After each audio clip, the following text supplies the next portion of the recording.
warahmatullahi wabarakatuh. Selamat siang anak-anakku sekalian. Bagaimana kabar kalian semuanya? Alhamdulillah.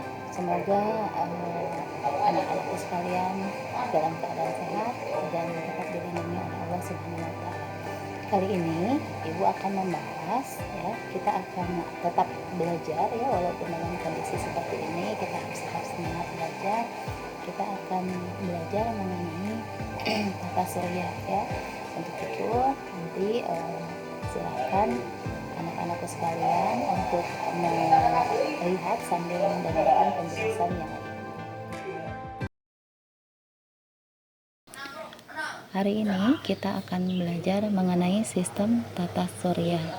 Sistem tata surya adalah sistem yang mempelajari tentang susunan benda-benda langit yang mengitari matahari, seperti yang bisa rekan-rekan lihat di dalam gambar. Di sini terdapat beberapa planet yang mengitari matahari serta ada juga benda langit yang lainnya. Sistem tata surya, ya, anggotanya. Nah, kita bahas selanjutnya adalah anggota sistem tata surya. Anggota sistem tata surya, ya, diantaranya ada matahari, tentu saja karena matahari ini sebagai pusat dari sistem tata surya, kemudian planet yang selalu mengitari matahari, kemudian satelit pada masing-masing planetnya yang juga mengitari planet serta mengitari matahari, kemudian ada asteroid, ada meteor, serta ada komet.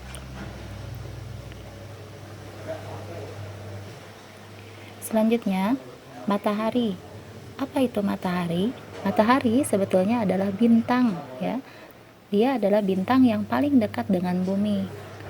Makanya dia terlihat besar karena jaraknya yang dekat dengan bumi. Sebagai bintang, matahari memancarkan sinarnya sendiri. Secara garis besar, bagian-bagian matahari dari yang terluar hingga yang terdalam terdiri atas korona, kromosfer, fotosfer, dan inti. Selain dari keempat bagian-bagian tadi, sebetulnya terdapat bagian-bagian yang lain. Di antaranya ini, ya, kalau kita lihat pada gambar, yang pertama inti ditunjukkan oleh nomor 1, kemudian ada zona radiasi, kemudian ada zona konveksi, kemudian nomor 4 itu baru fotosfer. Kemudian kromosfer ditunjukkan oleh nomor 5, kemudian korona, ya. Korona ditunjukkan oleh nomor 6. Kemudian ada juga granula atau bintik, ada bintik matahari, kemudian ada nomor 8 granula, dan nomor 9 itu adalah prominensa.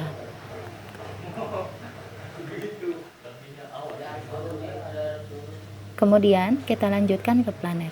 Planet adalah benda langit yang tidak dapat memancarkan cahaya sendiri. Contoh, Merkurius, Venus, Bumi, Mars, Jupiter, Saturnus, dan Uranus, serta Neptunus itu adalah contoh-contoh dari planet.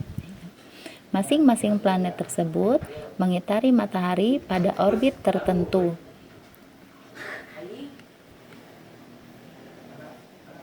Sini ada Merkurius, planet yang paling dekat dengan matahari, disusul dengan Venus, kemudian Bumi, kemudian Mars, planet keempat, kemudian planet selanjutnya adalah planet Jupiter, kemudian Saturnus, kemudian Uranus, dan terakhir Neptunus. Selain planet, ada juga benda langit yang lain, diantaranya ada asteroid serta komet. Tapi komet dengan asteroid itu tidak termasuk ke dalam planet. Pengelompokan planet-planet. Planet-planet dapat dikelompokkan berdasarkan beberapa kriteria. Kriteria yang pertama adalah jika bumi sebagai pembatasnya, maka planet dikelompokkan menjadi 2, yaitu planet inferior dan planet superior. Planet inferior dan superior bisa kita lihat di layar. Nah, ini dikasih bulatan, ya. Nah, planet yang berada di dalam dari lintasan bumi itu disebut dengan planet inferior. Sedangkan planet yang berada di luar lintasan bumi itu disebut planet superior. Jadi planet inferior adalah planet yang orbitnya berada di dalam orbit bumi. Jadi yang termasuk planet inferior inferior adalah antara lain Merkurius dan Venus. Sedangkan planet superior yaitu planet yang berada di luar orbit bumi, yaitu diantaranya ada Mars, Jupiter, Saturnus, Uranus, dan Neptunus. Jenis pengelompokan yang lain adalah jika asteroid sebagai pembatas planet, maka planet dikelompokkan menjadi dua, yaitu planet dalam dan planet luar. Planet dalam adalah planet yang letaknya di dalam orbit dari asteroid, sedangkan planet luar adalah planet yang letaknya di luar orbit dari asteroid. Nah, planet dalam diantaranya yang termasuk planet dalam adalah Merkurius, Venus, Bumi, dan Mars. Sedangkan planet luar yaitu Jupiter, Saturnus, Uranus, dan Neptunus. Kemudian, kriteria pengelompokan yang lain adalah berdasarkan ukuran dan komposisi penyusunnya. Planet dikelompokkan menjadi planet terestrial dan Jovian. Planet terestrial, planet terestrial ini adalah planet yang komposisinya menyerupai dengan planet bumi, Jadi komposisi dari planet-planet tersebut menyerupai planet bumi. Planet terestrial itu contohnya diantaranya adalah Merkurius, Venus, dan Mars, Kemudian ada lagi planet Jovian. Planet Jovian ini adalah planet yang komposisinya ukuran dan komposisinya mirip dengan planet Jupiter. Jadi planet yang termasuk menjadi planet Jovian adalah Jupiter, Saturnus, Uranus, dan Neptunus. Kemudian planet-planet tersebut bergerak, maka kita akan bahas mengenai gerakan planet. Gerak planet dan semua anggota tata surya mengikuti hukum gravitasi universal, Bisa rekan-rekan lihat di gambar, Jika M ini matahari, P itu planet, maka planet akan berputar mengitari matahari, Apa itu hukum gravitasi universal? Pertama, planet bumi dan planet yang lainnya bergerak mengitari matahari karena pengaruh gaya gravitasi matahari. Kemudian, gerak satelit mengelilingi planet disebabkan ada gaya gravitasi planet pada satelit. Kemudian, planet bergerak mengelilingi matahari karena matahari memiliki massa yang lebih besar daripada planet. Kemudian satelit mengelilingi planet karena planet memiliki massa yang lebih besar daripada satelit. Artinya, massa yang lebih kecil itu biasanya mengelilingi massa yang lebih besar. Besarnya gaya tarik matahari pada planet adalah sebanding dengan besar massa masing-masing dan berbanding terbalik dengan kuadrat jarak antara pusat massa masing-masing, Jadi bisa dilihat kalau kita rumuskan di dalam persamaan matematik, F itu sebagai gaya tariknya, M itu massa matahari, M1 adalah massa matahari, M2 adalah massa planet, Kemudian R itu jarak rata-rata matahari dengan planet, G adalah konstanta gravitasi umum. Oke. Kita lanjut. Kemudian ada periode revolusi. Apa itu revolusi? Periode itu adalah waktu. Periode revolusi adalah waktu yang diperlukan untuk planet mengitari matahari dalam satu kali putaran. Jadi bisa anak-anak lihat di sini. Jadi di sini ada bumi sedang mengitari matahari, Nah, pada tanggal 21 Maret posisi bumi sedang begini, sehingga belahan bumi utara mengalami awal musim semi, ya. Sedangkan belahan bumi bagian selatan mengalami awal musim gugur, ya. Dan malam sama panjangnya dengan siang. Jadi waktu malam sama panjangnya dengan waktu siang. Itu ketika memasuki tanggal 21 Maret. Ketika pada tanggal 21 Juni, nah ini belahan bumi utara lebih condong ke matahari, ya. Nah, sedangkan belahan bumi selatan menjauhi matahari. Nah, ini posisinya utara lebih condong ke matahari, sedangkan selatan menjauhi matahari. Bisa dibayangkan kalau mendekat dengan matahari dia pasti lebih panas, sehingga belahan bumi utara mengalami awal musim panas, ya. Karena di awal musim panas sehingga siangnya lebih lama daripada malam harinya. Nah, sedangkan pada belahan bumi bagian selatan itu menjauhi matahari posisinya sehingga dia memasuki awal musim dingin. Jadi malamnya lebih lama daripada siangnya. Kita lanjutkan pada tanggal 23 September, belahan bumi bagian selatan, ya, ini mengalami awal musim semi, ya, malamnya sama panjang dengan siangnya. Sedangkan bagian bumi bagian utara, ya, mengalami awal musim gugur dan malam sama panjang dengan siangnya. Kita lanjutkan. Pada tanggal 22 Desember, belahan bumi selatan lebih condong ke matahari, ya, sehingga mengalami awal musim panas. Sedangkan siangnya pada belahan bumi utara menjauh dari matahari sehingga dia mengalami awal musim dingin. Jadi bisa dibayangkan ketika posisi buminya lebih jauh daripada matahari, dia akan mengalami musim dingin, ya, yaitu bagian bumi utaranya ini, ya, ketika 22 Desember ini utara menjauhi matahari sehingga mengalami awal musim dingin dan malamnya lebih panjang daripada siangnya. Ya, begitu juga sebaliknya, bagian selatan mengalami musim panas, ya, dan siangnya lebih panjang daripada malamnya.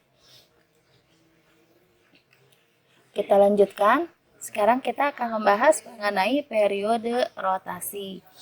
Periode rotasi adalah waktu yang diperlukan planet untuk berputar pada sumbunya dalam satu kali putaran, ya. Akibat dari rotasi itu terjadinya siang dan malam, ya, atau pergantian siang dan malam. Kemudian ada perbedaan waktu di bumi yang garis bujurnya berbeda, ya. Kemudian ada gerak semu harian matahari, ya. Jadi gerak semu harian matahari itu matahari seolah-olah terbit dari timur dan tenggelam di barat, padahal pada faktanya, maaf, pada kenyataannya bumi yang berputar, ya, berotasi seperti itu. Bentuk bumi menggelembung pada khatulistiwa dan mampat pada kutub-kutubnya, kemudian perubahan arah angin di khatulistiwa. Bisa dilihat di gambar di sini. Ini sinar matahari, ya, menyinari bumi ke sini, ya. Kemudian bagian bumi yang terkena langsung oleh sinar matahari itu akan mengalami siang, sedangkan bagian bumi yang tidak terkena matahari, ya, itu akan mengalami malam, begitu. Nah, ini bisa anak-anakku semua cermati. Dari planet-planet tersebut itu mempunyai perbedaan, ya, diantaranya perbedaan ukuran. Yang pertama, jari-jari dari planet. Bila bumi dikatakan mempunyai jari-jari 1 kali, ya, maka Merkurius itu mempunyai 0,3825 kali jari-jari bumi dan seterusnya, sehingga kita bisa lihat di tabel ini bahwa planet yang paling kecil adalah planet Merkurius, sedangkan planet yang paling besar adalah planet Jupiter. Kemudian masanya, kalau kita lihat di tabel, ya, massa yang paling kecil itu tentu saja massa dari planet Merkurius, yaitu 0,0 553 kali massa bumi, sedangkan planet Jupiter itu termasuk planet yang besar karena massanya juga 317,8 kali massa bumi.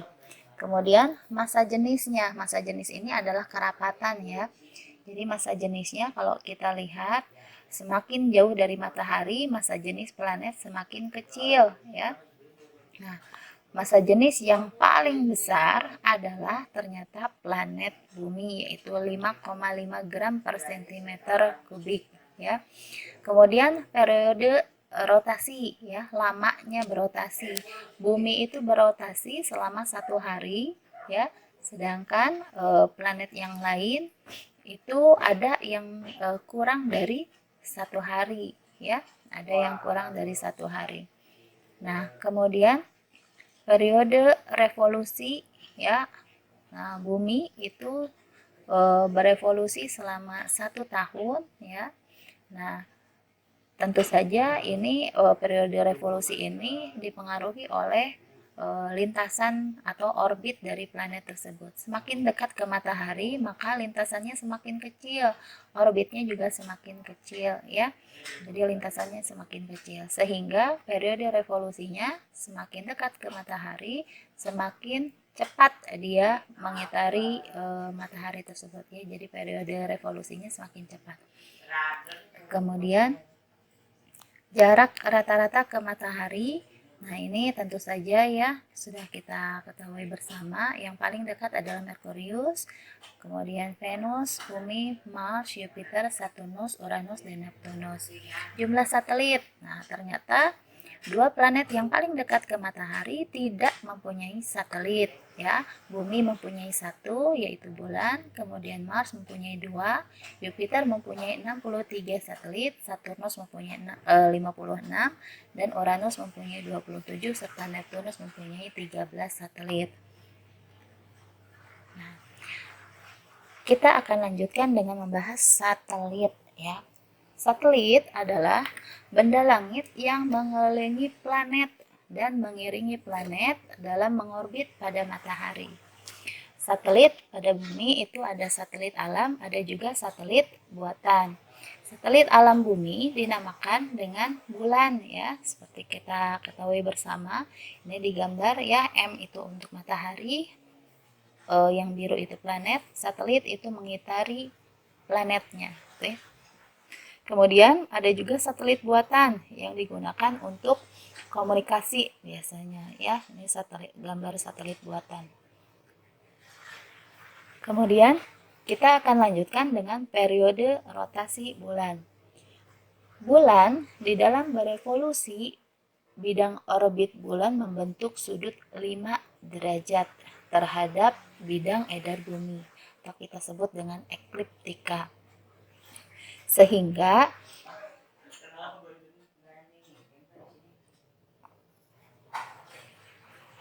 bidang edar bulan dan bidang edar bumi yang membentuk sudut 5 derajat tersebut menyebabkan terjadinya gerhana bulan maupun gerhana matahari ya. Nah, untuk anak-anakku ketahui bahwa bulan melakukan 3 gerakan putaran sekaligus. Yang pertama, bulan berputar mengelilingi bumi ya, bulan berputar mengitari bumi. Kemudian yang kedua, bulan berputar pada porosnya, jadi dia berputar juga pada porosnya. Kemudian bulan bersama bumi mengitari matahari. Jadi itu adalah 3 gerakan bulan ya. Nah, sekarang yang akan kita bahas adalah fase-fase bulan. Nah, jika kalian lihat di gambar, ini adalah matahari ya, matahari menyinari bumi ya. Nah, jika posisi bulannya di sini ya. Nah, kita ulangi. Nah, ini bulan, posisi bulan di sini, ini adalah bulan mati. Kemudian lanjut ke bulan sabit, maka pengamat dari bumi akan melihat seperti ini bulan sabit ya. Nah, kemudian bulannya bergeser lagi ke posisi ini, kuartil awal ya. Maka kita akan lihat ini bulannya bulan setengah. Kemudian bulan 3/4 posisi di sini dan bulan purnama ya. Nah, Kemudian beralih lagi ke sini, ini sama juga ya, bulan 3/4. Kemudian kembali lagi ke sini, ini kuartil akhir juga terlihat bulannya setengah. Kemudian terlihat lagi bulan sabit akhir ya. Nah, ini bulan sabit akhir. Lalu kembali ke bulan baru. Begitu seterusnya. Ini berlangsung selama 1 bulan Hijriyah ya. Jadi dari awal sampai akhir itu berlangsung selama 1 bulan Hijriyah ya. Jadi kalau di Islam ini dikenal dengan ada tanda untuk penanggalan Ramadan biasanya ya, yang paling terkenal itu ada hilal gitu ya, Ramadan dan Syawal biasanya kita mencari hilal. Hilal itu adalah bulan baru atau bulan mati. Kalau hilal sudah terlihat itu menunjukkan bahwa bulan Ramadan sudah dimulai atau bulan Syawal sudah dimulai gitu. Jadi itu bulan mati ya, hilal itu. Kita lanjutkan. Gerhana bulan. Nah, kita mengenal ada dua jenis gerhana. Yang pertama gerhana bulan, yang kedua ada gerhana matahari. Gerhana bulan, apa yang dimaksud dengan gerhana bulan? Gerhana bulan adalah gerhana yang diakibatkan karena bulan ya melewati bayangan bumi ya. Jadi seharusnya bulan ini mendapatkan sinar matahari sehingga dapat memantulkannya ke bumi. Ternyata karena posisi matahari, bumi dan bulan dalam garis lurus ya sejajar, sehingga bulan tidak mendapatkan sinar matahari langsung ya, tapi tertutup oleh bayangan bumi. Hal ini menyebabkan terjadinya gerhana bulan. Nah, gerhana bulan dibagi menjadi dua, ada gerhana bulan sebagian dan ada gerhana bulan total. Bisa dilihat di sini ketika matahari menyinari bumi ya, bagian sini ya, bagian bumi bagian belakangnya ini adalah mengalami malam hari. Nah, seharusnya di malam hari ini bumi bisa melihat bulan, tetapi ketika posisi matahari, bumi dan bulan dalam satu garis lurus, maka bulan cahayanya terhalang oleh bumi. Nah, bumi itu mengakibatkan ada bayangan bumi ya, cahaya yang terhalang oleh bumi mengakibatkan ada bayang-bayang bumi. Nah, bayang-bayang ini diantaranya ada umbra dan penumbra. Umbra itu adalah bayang-bayang yang sangat gelap gitu ya. Penumbra itu bayang-bayang yang agak samar. Ketika bulan masuk ke dalam penumbra, maka bulan akan mengalami gerhana bulan sebagian. Kemudian ketika bulan masuk ke dalam umbra, maka bulan akan mengalami gerhana bulan total. Nah ya, jadi oleh karena itu gerhana bulan itu selalu diawali dengan gerhana bulan sebagian, kemudian dilanjutkan dengan gerhana bulan total, lalu terakhir gerhana bulan sebagian lagi. Nah, kemudian kita lanjut ke gerhana matahari. Gerhana matahari ini disebabkan oleh sinar matahari yang tidak dapat tidak dapat diteruskan ke bumi karena terhalang oleh bayang-bayang dari bulan ketika matahari, bulan dan bumi berada dalam satu garis lurus ya. Nah, bisa kita lihat ya, gerhana matahari terjadi ketika posisi matahari, bulan dan bumi dalam segaris dan sebidang ya.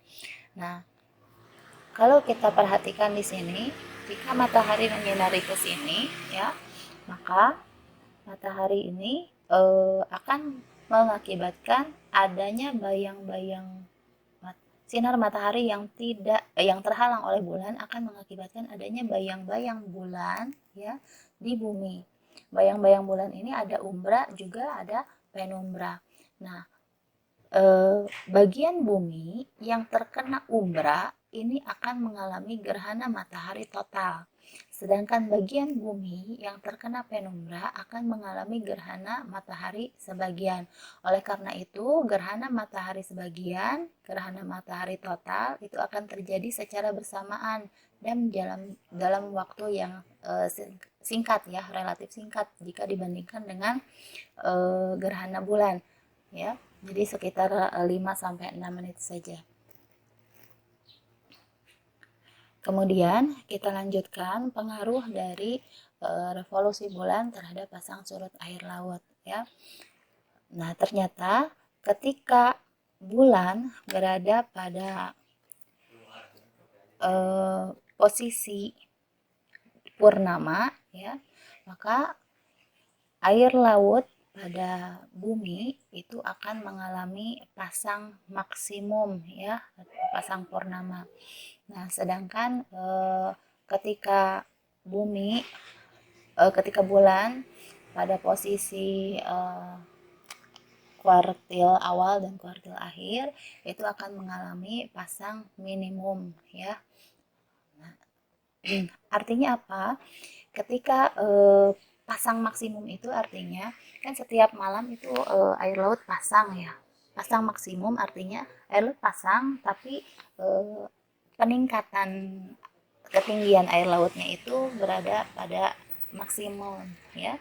Sedangkan pasang minimum yaitu ketika air laut pasangnya tidak terlalu tinggi gitu ya. Kemudian kita lanjutkan dengan asteroid. Asteroid ya adalah merupakan planet-planet kecil ya yang berada di antara orbit Mars dan orbit Jupiter. Nah, di antaranya ya, di sini ada Ceres, Pallas, Vesta, Figia, Davida, dan Interamnia ya. Nah, ini masing-masing diameternya berbeda-beda ya. Yang paling besar itu asteroid bernama Ceres ya. Dengan jarak rata-rata ke matahari sekitar 2,77 kali jarak bumi ya. Kemudian dengan periode revolusinya itu 4,6 tahun ya. Kita lanjutkan. Nah, ini salah satu ya contoh dari asteroid ya. Ini batuan asteroid ya. Kita lanjutkan dengan meteor.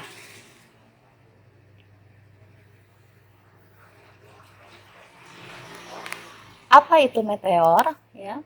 Meteor adalah batuan meteoroid ya, meteoroid yang masuk ke atmosfer bumi dan menghasilkan jejak cahaya ya. Nah, meteor disebut juga bintang jatuh. Nah, bisa kita lihat ya. Nah, mungkin anak-anakku sekalian pernah mendengar ada meteor, meteorit, dan meteorit. Apa sih perbedaannya? Kita bisa lihat apa perbedaan dari meteoroid, meteor, dan meteorit ya. Meteorit adalah batuan angkasa. Jadi meteoroid itu biasanya ada di luar dari atmosfer bumi. Sedangkan meteor adalah meteoroid yang melintas di sekitar atmosfer bumi, kemudian tertarik oleh gravitasi bumi, kemudian masuk ke dalam atmosfer bumi. Nah, kemudian ada meteorit. Meteorit adalah meteoroid yang tiba di bumi.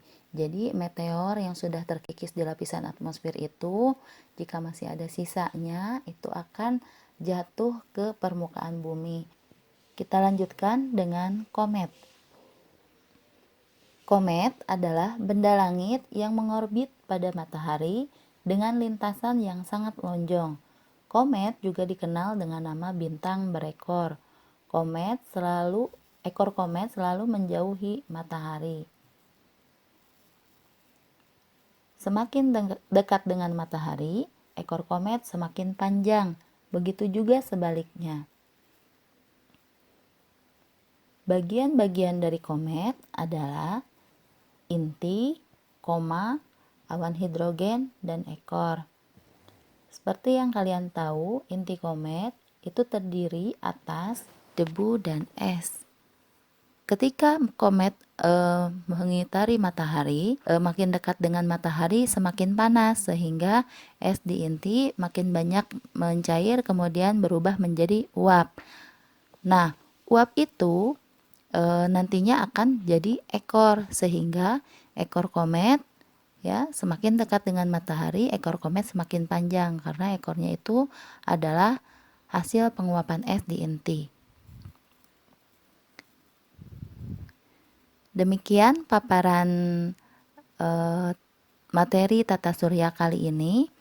Untuk selanjutnya ya, anak-anakku sekalian bisa lebih memahami materi ini dengan mengerjakan LKPD yang telah Ibu siapkan di bagian deskripsi. Silahkan diakses. Terima kasih atas perhatiannya. Semoga paparan yang tadi bisa bermanfaat bagi kalian semua. Mudah-mudahan kalian tetap sehat, tetap semangat, tetap berada di rumah. Assalamualaikum warahmatullahi wabarakatuh.